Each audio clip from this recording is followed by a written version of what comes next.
You know what I'm saying? Yeah, this is like World War I dogfighting. So, hello again, and welcome to the Comics Online Podcast, Season 15, Episode 38, Part 1. Part 1, of course, as always, this is really Troy's show. Troy, do your intro. Well, hi there, ladies and gentlemen, and welcome to Flashback Comics and Games here in Woodbridge, Virginia. With me for our weekly Top 5 video segment is Kevin Gaussoin of ComicsOnline.com. Everything geek pop culture.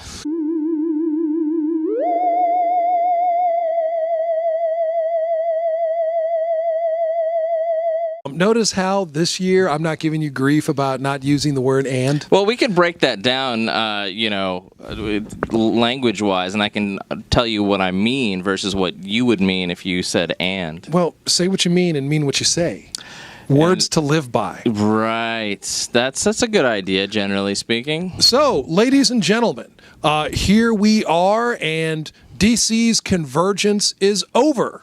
Has been over now for 2 weeks. Yeah. And we have been getting new things from DC Comics. Hopefully, you were already on board with the Omega Man #1 and Midnighter #1 and Starfire #1. Hopefully, you actually picked up Batman 41, the first new installment since the end of Batman Endgame. Did you know, Troy, that you can go on ComicsOnline.com and read an amazing review of Starfire #1? Just right now, you could do it. Well, I did know that, but I'm going to lie through my teeth and say, no, I had no idea. I kind of want to read that book now. Joe Iconic went and did that review, and I kind of want to read that book now. I'm going to tell you that you want to read that book because it is still Scott Snyder, and it is still Greg Capullo, and they are continuing to take us on a Batman ride, and it is a ride that we have enjoyed since the New 52 began, and so have some confidence in the creative team. You will continue to enjoy the ride. But I brought this up because we are still seeing new things from DC Comics. And in our top 5 today, I'm going to talk a little bit about these new things from DC Comics. Hooray! Kevin, if I could borrow your hands. I sure can. We're going to get started right here with Martian Manhunter. Now bring that down just a touch. There we go. Excellent. And wait for the hand signals. Yeah, Martian Manhunter #1, Troy. Yes, John Jones, the Martian Manhunter, originally introduced, did you know, when he was first introduced, he was the Manhunter from Mars. That was the logo. In any event, that is just beautiful. Just beautiful. Martian Manhunter getting his own book again. This is not the first time that John Jones has had his own book. He's had limited series, ongoing series, and let's be honest, for a long time, he was the star of Justice League, JLA, Grant Morrison. Yeah, it was all about John Jones. And this book, it is all about John Jones. Absolutely love this character. Not doing enough with him, I felt, when the New 52 started. Hopefully, this will be the turnaround. We will get to see the survivor of the green-skinned Martians in action. This guy with all of the powers that he possesses, it's like Superman combined with telepathy and the ability to turn invisible and walk through walls. How is that not awesome? So we've got the creative team here. We've got Rob Williams as the writer, Eddie Barrows doing pencils, Iber Ferreira doing inks, and Gabe Eltabe as the colorist here. Nice stuff. I'm liking it out of the box here. I'm not familiar with Barrows and Ferreira, but it's good stuff you're seeing there. Show them that page. Oh, that is a great that page. Yeah. We're going to show you some good stuff here. I'm not going to ruin the ride for you, but I am looking forward to sitting down and checking out Martian Manhunter. And since Godzilla doesn't come out this week, this can be the first thing that I read. Moving right along, though, because, while Kevin is... No, I'm reading more. Okay, good. All right, fine. Guess what, Troy? This month, I'm getting JLA for the first time since New 52 JLA. JLA #1. And in New 52, the first book was Justice League. Okay, fine. And then later they gave us Justice League International and Justice League Dark. And then later they took Justice League International away and gave us Justice League of America. And that went away and came back as Justice League United. And now it's JLA, Justice League of America. And 2 words, ladies and gentlemen, Brian Hitch.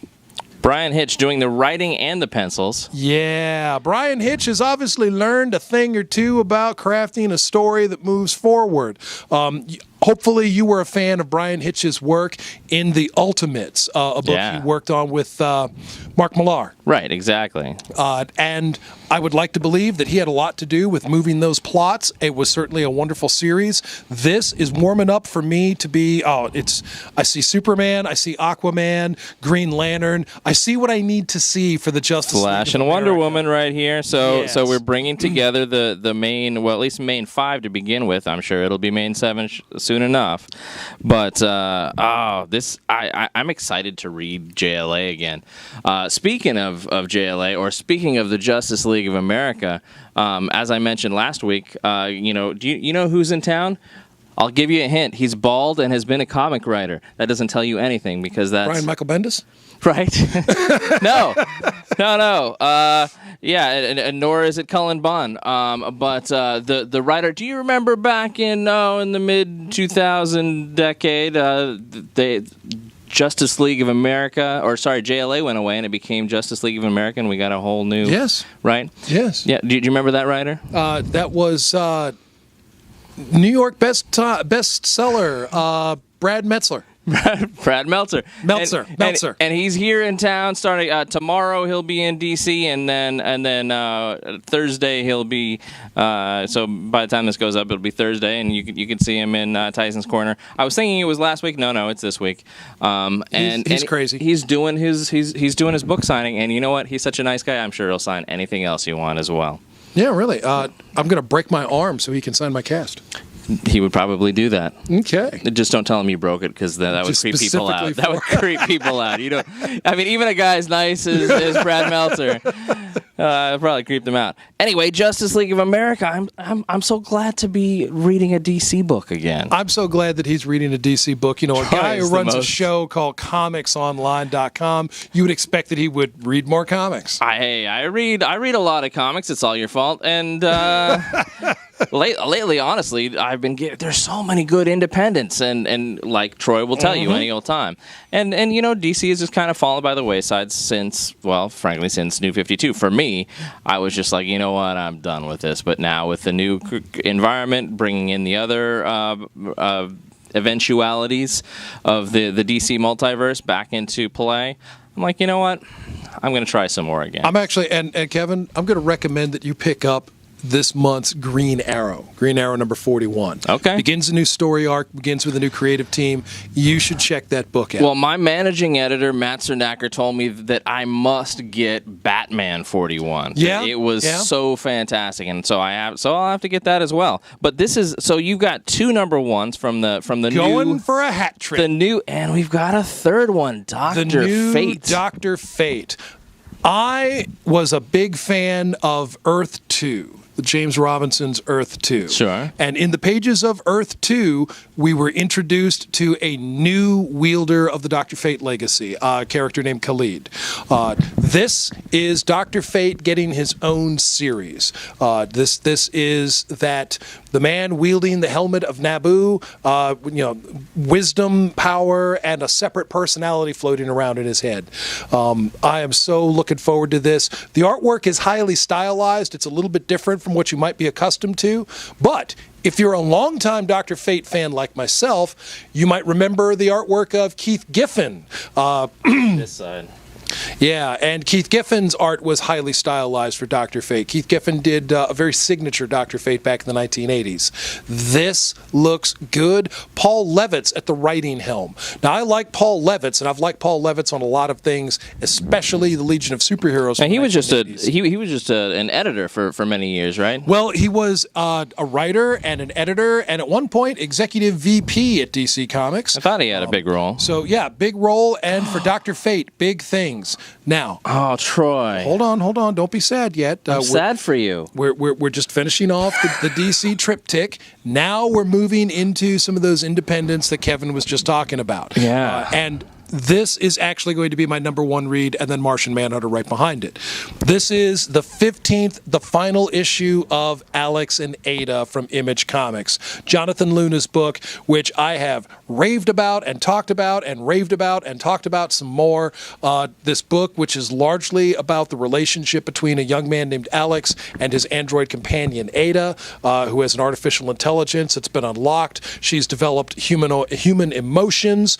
She and Alex have fallen in love with each other, and their relationship has been plagued by the conflicts that arise from robots and their lack of legal rights. That, they are considered to be machines, they are considered to be property, there are laws regarding their artificial consciousness, etc.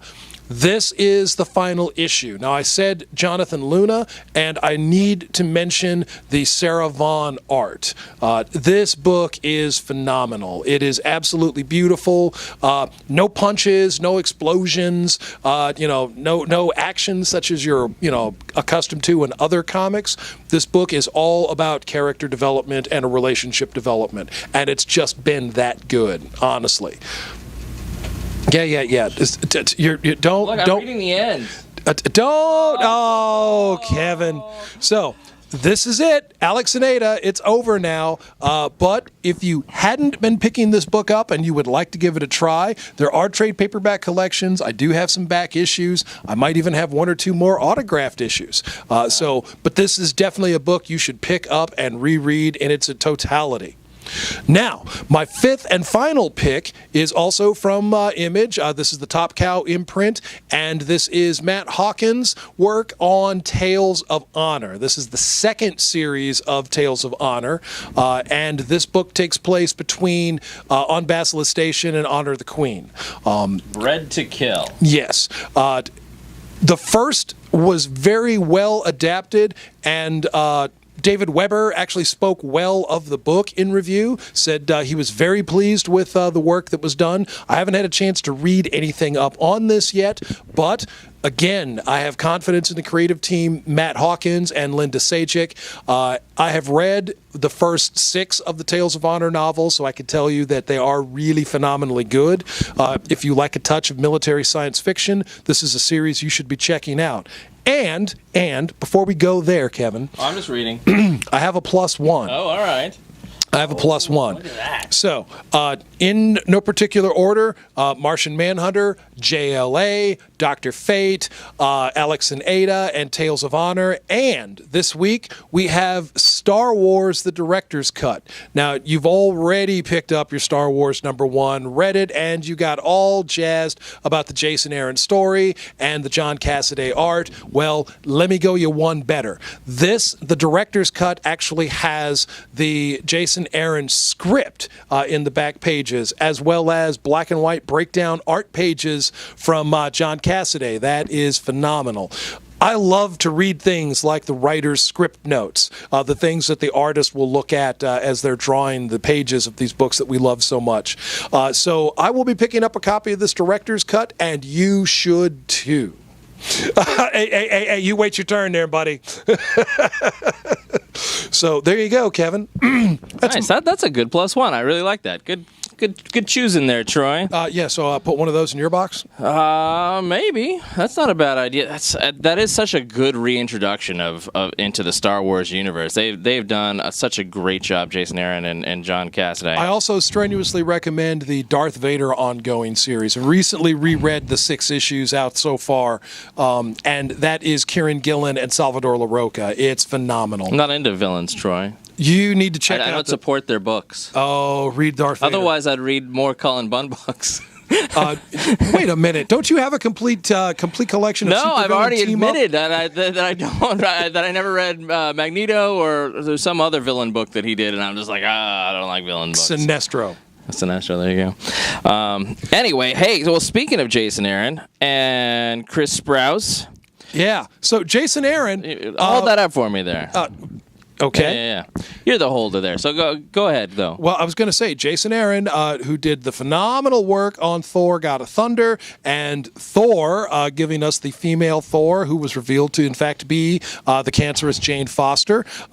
Jason Aaron now giving us Battleworld Thors. plural.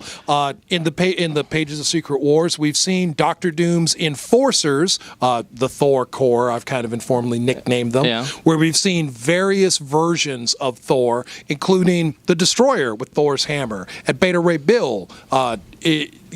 So here we go. They got their own book now. The Thor's #1. It's fantastic.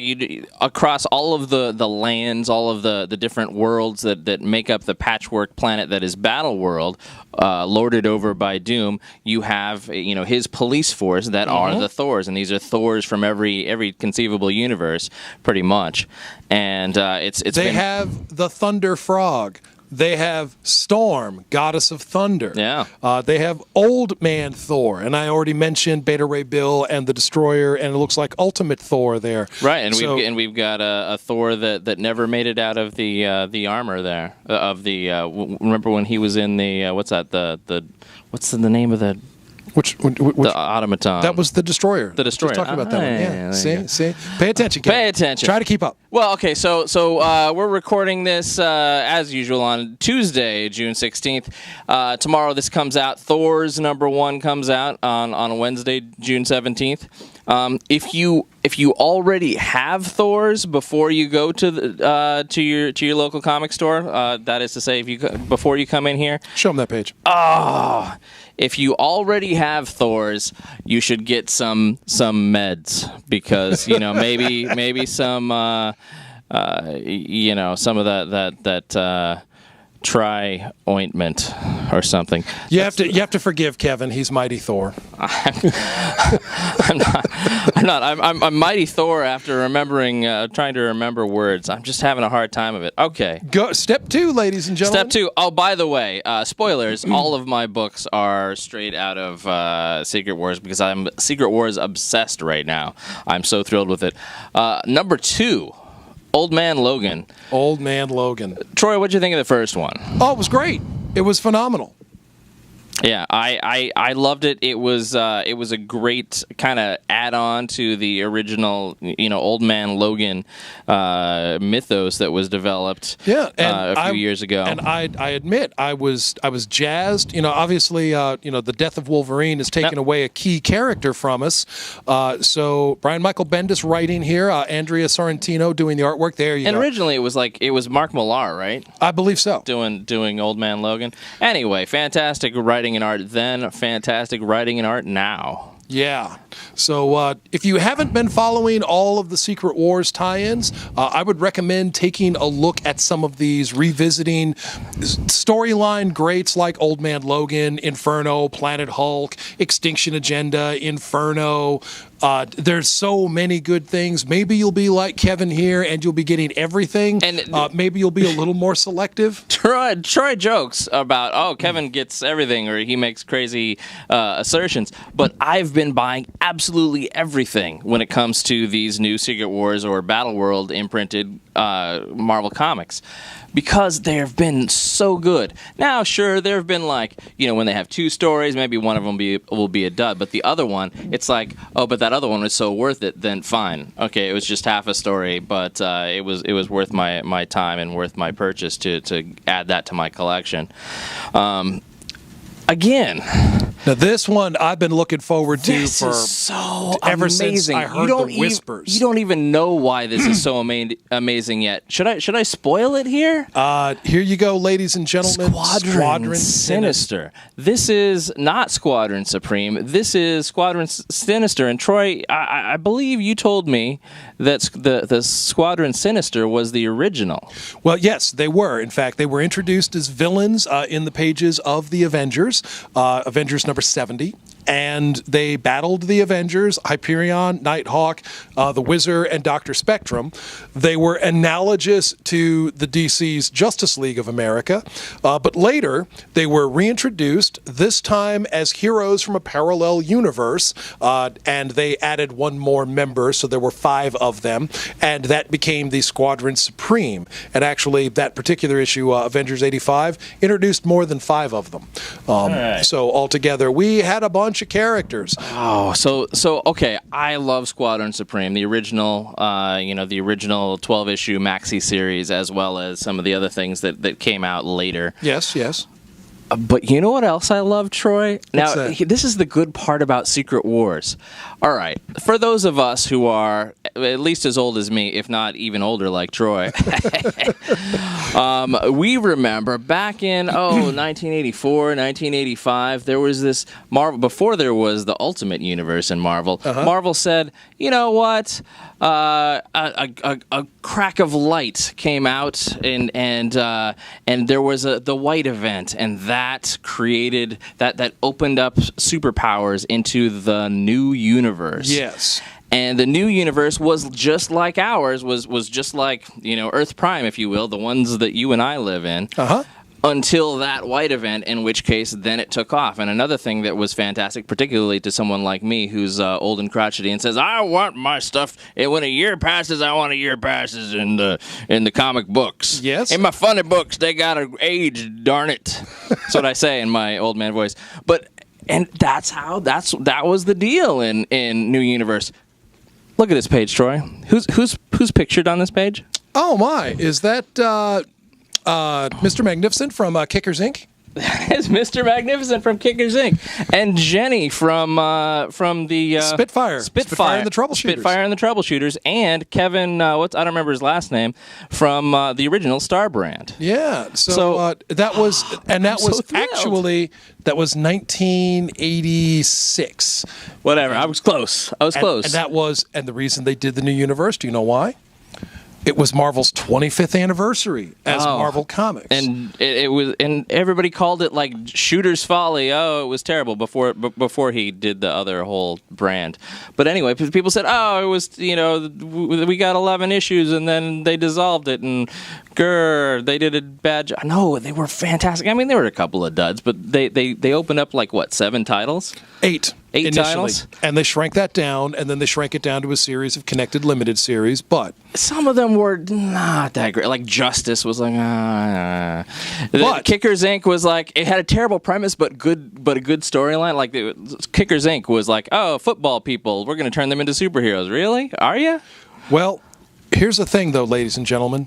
Squadron Sinister, and you could see in the sidebar, we showed you the front cover, we actually are having both the Squadron Sinister and characters from the Supreme Power. J. Michael Straczynski's Supreme Power reimagining of the Squadron. Much more mature take on the book. It was originally a Max title before it moved over to Marvel Knights, MK. But, we're seeing a lot of blending going on here. Squadron Sinister is a book that I've been excited about, and the addition of the new universe property, I hope somehow they continue on both of these things, both the squadrons, and as well, or whoever that survives out of both of these squadrons, as well as the new universe people, because. Troy, you asked me if you could have anything, that you said, hey, Marvel is going to go and do their big, new universe upheaval thing. If you could have anything, what would you ask for? And I'm suddenly starting. They're giving me what I wanted before I knew how to ask, and one of them is new universe characters. I love them a lot. So yeah, give me original. What do you call a Star brand, and give me original Night Mask, and give me DP7, Cyforce. DP7 was all right too, and Cyforce was all right too. Maybe not all the characters, just maybe get a handful of characters and put them in their own book. Oh, I'll be thrilled. Well, not to let Kevin run away here, but that segues into the next pick, which is Runaways #1. Runaways #1, Troy. I already read this in the other room while you were shooting another little video that you did, your Troy Spotlight. While Troy was shooting his Spotlight, I was reading Runaways #1, and, well, frankly, there's really just Molly Hayes, by the way. Spoilers, out of the Runaways, you've just got Bruiser. Well, but let's start with that. But for people who don't know, I thought it was gonna suck, but it's really good. It's a bunch of teen characters. It's got Cloak and Dagger. It's got who else? It's got several people. And then there's a surprise person at the end. You're like, thank you, Marvel. Secret Wars is awesome. So Runaways #1, and now let's show everybody what they really want to see. I don't know why I love these books so much. It's am I a teenager? I like the teen books for some crazy reason. You hit variants up on me. Right. All right, we'll show them the main. Here's the main one: Deadpool's Secret Wars. Secret Wars. Yes, the original Secret Wars reimagined to include Deadpool. Obviously, Secret Wars came out in 1984. Deadpool wasn't created as a character until 1991, and so he is reimagining himself, thus changing the nature of the story. So it's not reprint, it's not rehash, it's all new. And the cover of this one is the cover of number 4. Yes. I didn't have that issue until years later. Wow. For some reason, I missed it. I don't know what. And I bought it new. And of course, we have to give you a little chuckle here. This is my plus one. Gwenpool's Secret Wars, ladies and gentlemen. And look, it's Gwen in a pool. That's cute, right? Yes. Marvel has been giving us the Gwen Stacy variants. Spider-Gwen has been making appearances in the cover of Armor Wars as Armor Gwen, and The Future Imperfect as the Gwen Hulk, and so on. She's been on a bunch of variants, and here she is again on another variant. She's sipping a drink, and then there's dead people in the pool. Yeah, well... people pool. It's so cute. I love it. Yeah, that's what happens when you go to Kevin's house, go to the pool. Good thing I don't have a pool. Good thing for you. Don't let him lie to you, ladies and gentlemen. He's got a 10-room mansion and an Olympic-sized swimming pool in the back.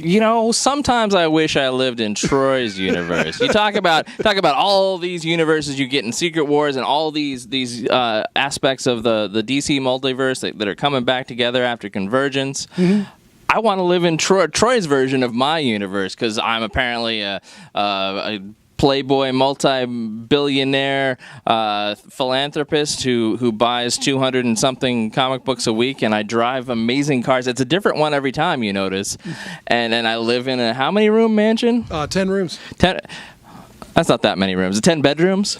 Well, I mean, they're all grand size, so. Oh, okay, fine. Cathedral ceilings. Supersized rooms. Yeah. So, Kevin, that's my Troy. 5. That's your 5. That's my 5. And that's we got our our plus ones. So I think it's a good time to break and go to dinner. Yeah, and after that, we've got part 2. So don't hesitate to scroll down and click on ComicsOnline.blip.tv is going to get you part 2 and part 3 of this show. So until next week. Well, hold on one second. Just a quick shout out. Ladies and gentlemen, be sure to check our Facebook page. Recently in the store, we've picked up some amazing finds. I'm going to be posting some pictures. These books are in the store, available for sale. Some of them are highly sought after, and we haven't had them for a little while. So be sure to like us on Facebook. Check out our Facebook page. Also, subscribe to us on YouTube. Check out the Troy Spotlight videos. A bunch more just went up, and I'm working on some more to come. And we're talking about other types of fun type shows to do as video segments. Little 5-minute, 10-minute, 15-minute things at tops. All of them will be all ages friendly, if not, actually age appropriate. But I won't be using profanity, and I won't be talking mature content. But part 2 and part 3 of our weekly show is that we do the swears. So. Oh yeah, because Kevin is dirty and X-rated and not is really. not fit for mixed company. But I do drop some F-bombs on the reg, as the kids say. Yeah. Do they still say on the reg? I don't know. Maybe. I don't know either. Frack this noise. Let's go eat dinner. See you next time. From leaping tall buildings to going off like gamma bombs. Switch your internet browser to ComicsOnline.com.